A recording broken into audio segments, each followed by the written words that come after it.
leads the way to the progress, prosperity, and solidarity of mankind to such an extent where Burns rightly point out, and I quote, man's inhumanity to man make countless thousand more.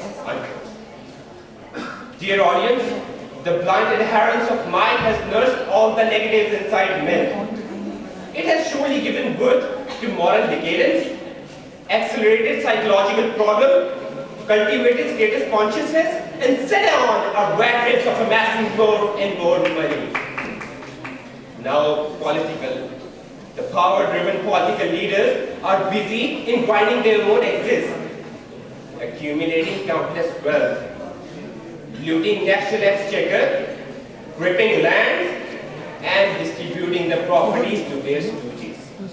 The electrode and the electrode are the purchasable commodities.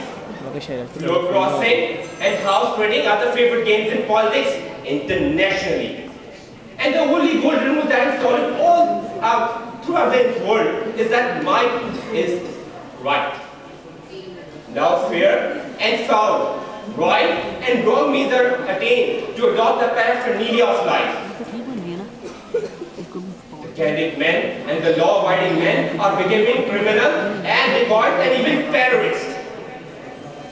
It glorifies corruption, patronizes falsehood, it gives support to dishonesty and brings into light the darker side of human character.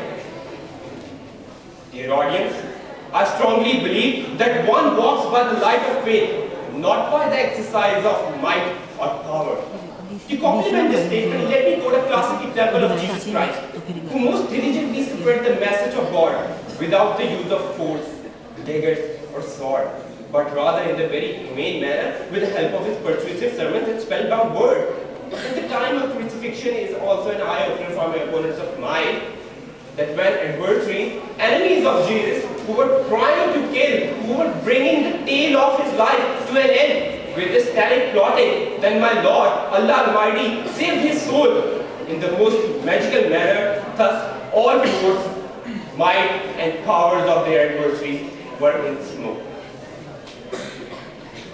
Let us peep again into the history when Hitler began wiping out Jews, what is known to be the most appalling genocide.